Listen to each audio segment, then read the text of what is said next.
we are getting to a point where school is supposed to start in like 10 days, and plans are still changing to the tune of you might have to figure out how you are going to continue to have an income in your household because you are going to have kids at home.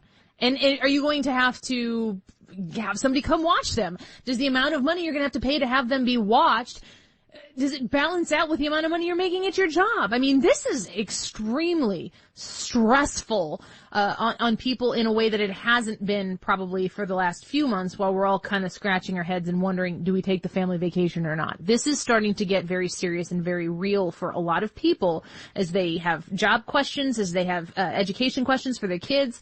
Going forward, what is happening? Let's talk to our guest about it. Bryce Hill is a senior research analyst at the Illinois Policy Institute, and he can talk to us a little bit about how in the state of Illinois, moms are taking the brunt of COVID-19 unemployment. Bryce, thank you for coming on the show today. It's a pleasure to have you here. Hey, Annie, thank you so much for having me. Kind of explain to us a little bit about how Illinois moms are facing this pandemic maybe a little bit differently than some other individuals throughout the course of the state. Yeah, so, obviously we've seen record unemployment numbers. We have 1 million people in the state of Illinois that are unemployed, and a disproportionate number of them are women. And the eye-opening statistic is that job losses have primarily affected women with children more than anybody else. So compared to men with children, women with children have experienced 3 times the job loss. We're already seeing women dropping out of the labor force, likely to contend with some of the issues that you raised at the beginning of the segment. And the longer that we go on and the more uncertainty that we have about how long daycare capacities may be limited, what's going to happen with schools, the more disastrous the effects are going to be, particularly for mothers who are searching for work right now. Bryce, is this an issue that's specific to Illinois because of the way that we've handled the COVID crisis, or is this kind of, across the nation, no matter where you are, if you're a mom, you've bore the brunt of this? Sure. So this is part of a larger trend nationwide. So women, particularly mothers, have been faced with greater job losses than men. But the Illinois unique component of it is where other states, some of them are starting to head back to school already. Some of them have fewer restrictions. There are some small differences, not small, I should say, significant differences in the experience of women and working mothers and unemployment or employment prospects. Bryce Hill joining us right now from Illinois Policy Institute. We're going to put him on hold for a second here and see if we can get his connection established a little bit more. Ryan, I want to ask you about your situation at home. I know that we both send our kids to parochial or private schools, and I've been checking emails because I just saw yesterday the Alton School District has said that they are going to first quarter all remote learning. I know Muscuda School District is doing remote learning, I think, for the first quarter. From what I understand, Collinsville School District is doing a modified version, partly remote, it's partly in person. But, I get the vibe that all of that could change at any minute. And you would have to completely reconfigure your plans. I mean, what are you going to do as a parent if you find out that in 4 days your kid's going to be learning from home and you're going to be responsible for their care? I mean, in the state of Illinois, I think you have to be 14 before you can actually stay at home without adult supervision. Yeah, that's part of the problem is that it's changing so fast. And like you said, my wife is a teacher. We send our kids to a private school. And in our situation, it's the same school that they're going to, which is great for commutes. But if they go full remote, which it could happen any day, then our kids would have to stay home while my wife goes to school. So there are so many situations like this that are happening right now, and it's not just if you're a teacher, it's if you're working from home, if you're working at an office, it's all different. And without a concrete plan and everything changing, man, I really feel for especially moms. Because it affects me too, but I think mom's bearing the stress of it anyway, more than I am. All right. Well, I want to take a quick break. Katie, if you don't mind, let's take a quick break. I'm having some, I think, technical difficulty on my end here.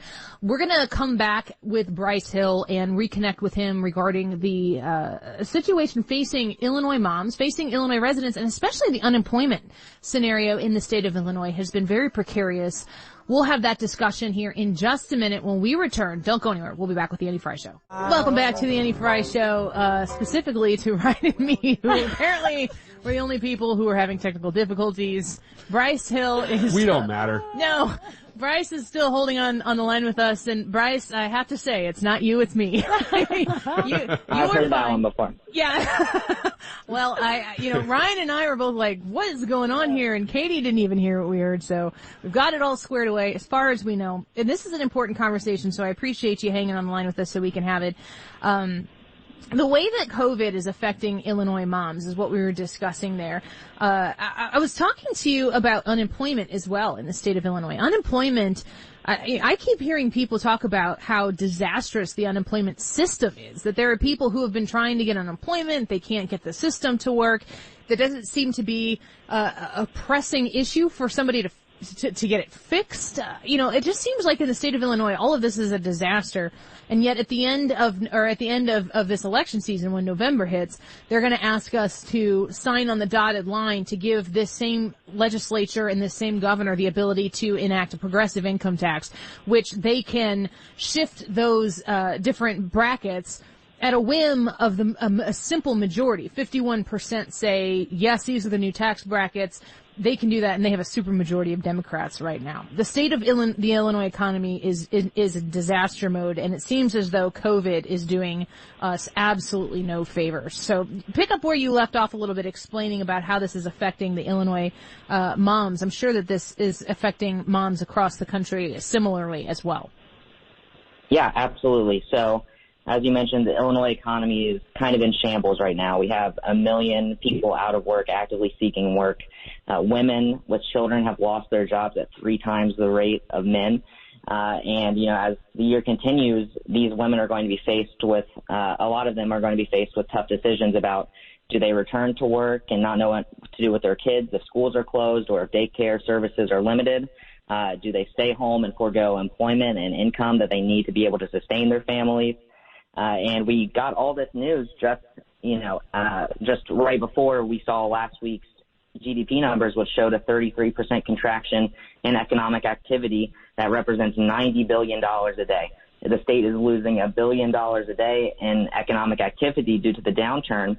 And so you mentioned the progressive income tax. If we want to provide a stable economy, one that's going to allow jobs to return, one that's going to put people back to work and give working mothers and those who are out of work opportunity in the future, we need to begin to say no to this tax hike and the greater taxation powers in Springfield. Bryce, are you saying that this gap that we're seeing with women unemployment in Illinois, it's going to get worse if schools do decide to stay closed longer?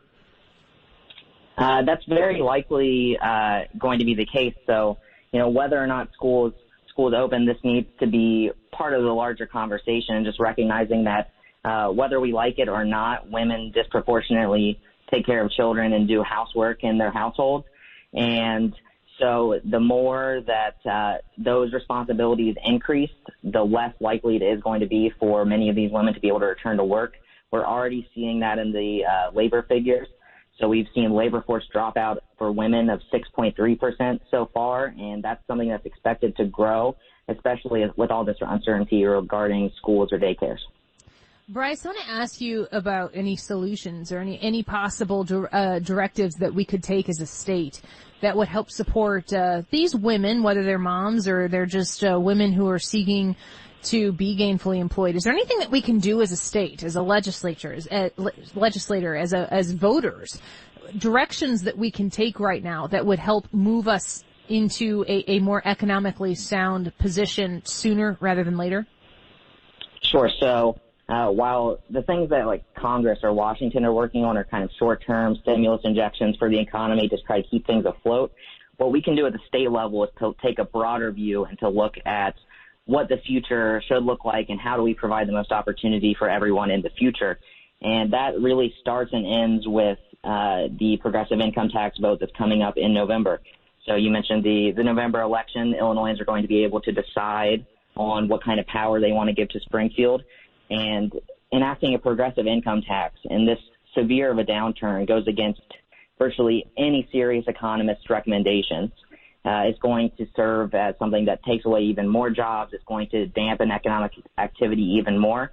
And so if we want to put the state on solid footing to have a prosperous and long economic future, we need to begin to talk about the implications of the progressive income tax, and voters really need to take a stand and say no to increased taxes once again by Springfield. Bryce, I've seen ads pop up on my streaming services saying all of the virtues of the progressive income tax, and saying to people who might be unemployed right now or underemployed all because of coronavirus, saying, you know what, you actually pay less under this plan.